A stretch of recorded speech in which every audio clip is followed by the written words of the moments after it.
अब प्रश्न ये उठता है रावण कि रावण को शिव से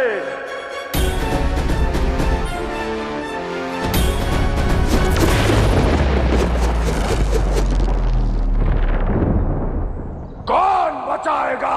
कौन बचाएगा? कौन बचाएगा?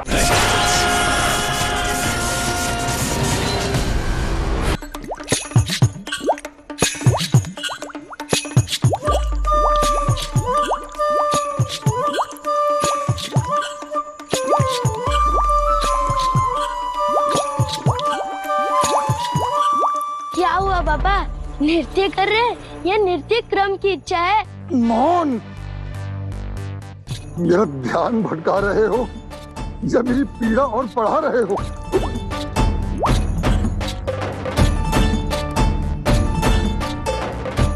हाँ, नृत्य क्रम की इच्छा हुई है। पूरी धरा जो पी गए। कहा था ना मैंने, तृप्ति त्याग में ही है, ग्रहण करने में नहीं। अब समझे? लाइए, महादेव को मैं पकड़ लेता हूँ। आप अपना भार कम कराइए। नहीं, कोई आवश्यकता नहीं।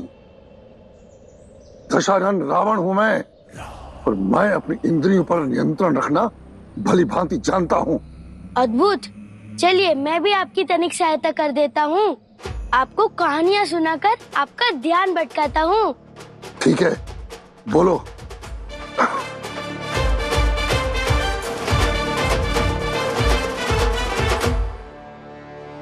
तो बात तब की है जब मैं एक विशाल झरने के समीप बैठा हुआ था। छल छल छल जल बह रहा था, बिना रोक के, बिना टोक के। निरंतर कल कल वर्षा ऋतु का वो घनघोर दृश्य मुझे आज भी स्मरण है। छम छम हर ओर जल बह रहा था। टप टप टप। मौन! मेरा ध्यान भटका रहे हो या मेरी पीड़ा और बढ़ा रहे हो?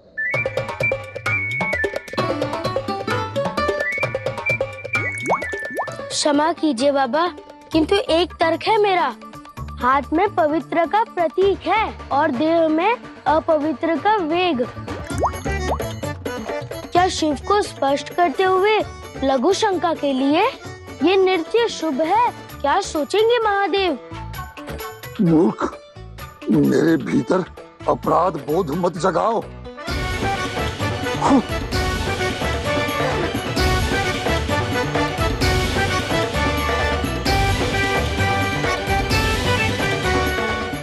वरुण देव, समय आ गया है।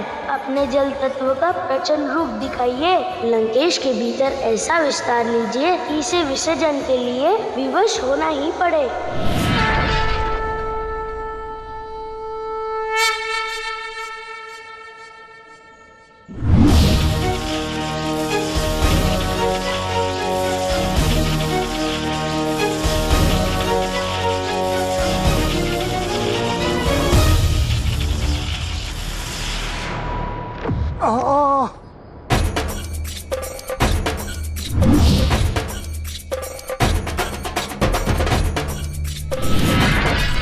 अनर्थ, घोर अनर्थ अब और नहीं रुका जा रहा।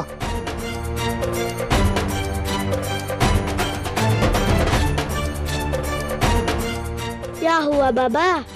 बालक, तनिक समीप आओ। आया बाबा, आया। क्या हुआ बाबा? बालक, पकड़ो इस आत्मलिंग को।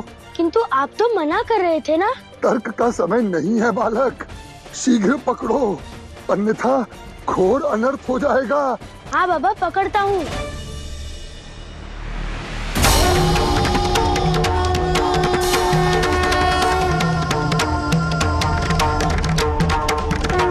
अज्ञानी बालक, कहा था ना मैंने, बल का पर्याय हूं मैं, दशानन रावण हूं मैं, कैलाश उठाने वाला, महादेव को यहां तक लाने वाला। अज्ञानी मैं हूं या आप? वो क्या है ना बाबा, बल तो बढ़ गया किंतु स्मरण शक्ति क्षीण हो रही है आपकी। स्मरण कीजिए लंकेश, जब आपने कैलाश को उठाया था तब महादेव ने क्या किया था? अपने दाहिने पग के एक अंगुश मात्र से कैलाश की भूमि को स्पर्श किया था। और उस नन्हे से कर्म का फल क्या हुआ था लंकापति रावण?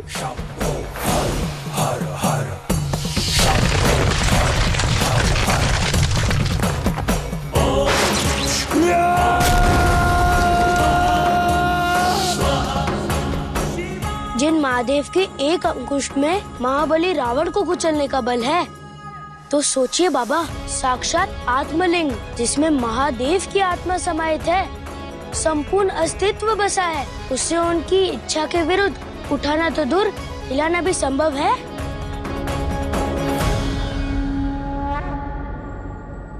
जिस रावण अनुग्रह की कथा इस बालक को विस्तार पूर्वक याद है, जो रावण के समक्ष बात करने का साहस कर रहा है,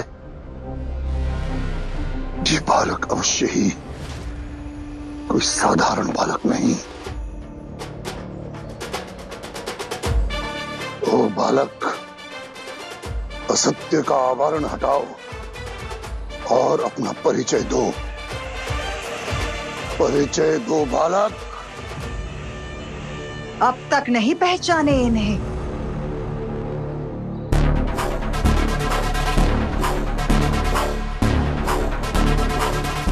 कहा था ना मैंने, समझाया था ना, किंतु अपने अभिमान में तुमने मेरे आभास का आदर नहीं किया। परंतु फिर भी आई हूं तुम्हें सत्य का दर्पण दिखाने। देख लिया, कोई हमारे विश्वास के योग्य नहीं है, ना ये देवता और ना ही तुम्हारे महादेव। असुर माता दिति, मैं अंतिम बार कह रहा हूं, मैं अपने महादेव के विरुद्ध एक शब्द भी नहीं सुन सकता। अरे अपनी आंखों से भक्ति की पट्टी हटाओ रावण। ये सब एक षड्यंत्र था, तुम्हारे विरुद्ध रचा गया एक खेल था। षड्यंत्र? हाँ, षड्यंत्र। अरे आरंभ में ही देवताओं के छल से अवगत कराना चाहती थी तुम्हें, किंतु भक्ति में लीन होकर युक्ति को भूल गए थे तुम। अब तो समझो, छल हुआ है तुम्हारे साथ। तर्क लगाओ रावण, क्या ये साधारण बालक हो सकता है?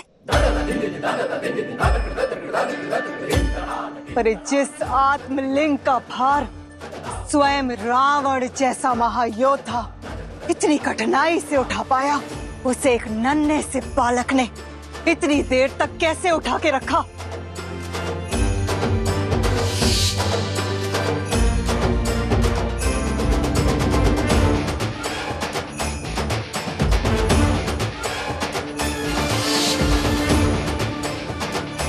जानते हो मैंने चुपचाप आत्मलिंग स्वरूप क्यों धारण किया? क्योंकि मुझे अपने भक्त पर विश्वास था कि लंकापति रावण शिव को लंका कदापि नहीं ले जा सकता।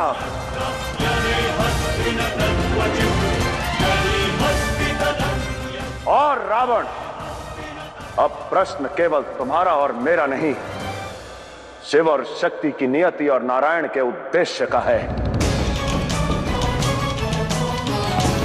मैंने तुम्हें बार बार चेताया रावण, तुमसे बार बार आग्रह किया कि धर्म के पथ पर चलो, परंतु तुम नहीं माने रावण,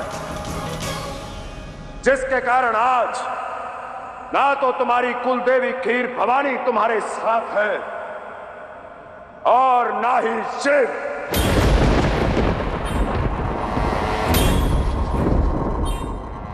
अब प्रश्न ये उठता है रावण कि रावण को शिव से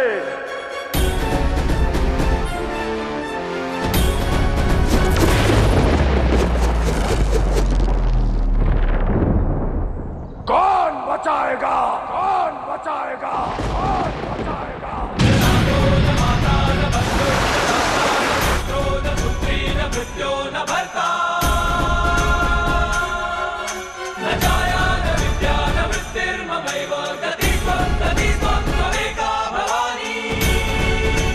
तुम्हारे पापों का घड़ा भर चुका है रावण, और अब दंड केवल मृत्यु है। मृत्यु है। मृत्यु है।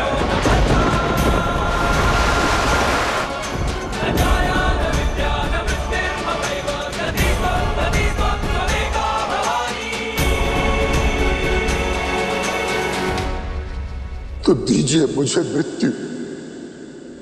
आपसे दूर रहने से कहीं बेहतर है मृत्यु दंड।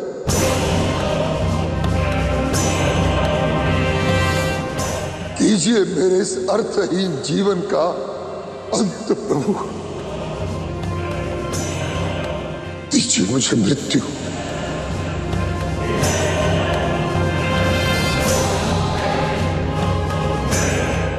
रावण, चलो, इसी क्षण चलो। चलो।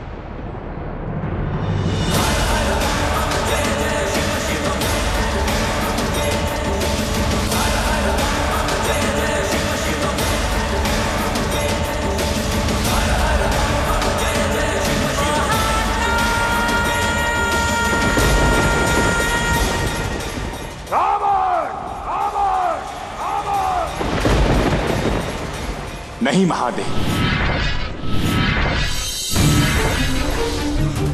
ये अनर्थ मत कीजिए। नारायण, नारायण,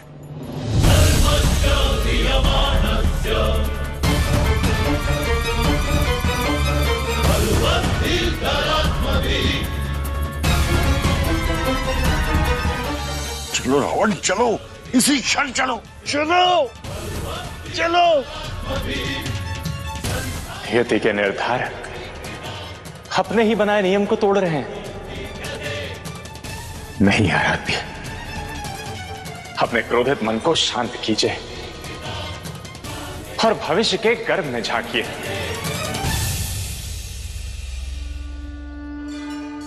इसके अंत का समय अभी नहीं आया है।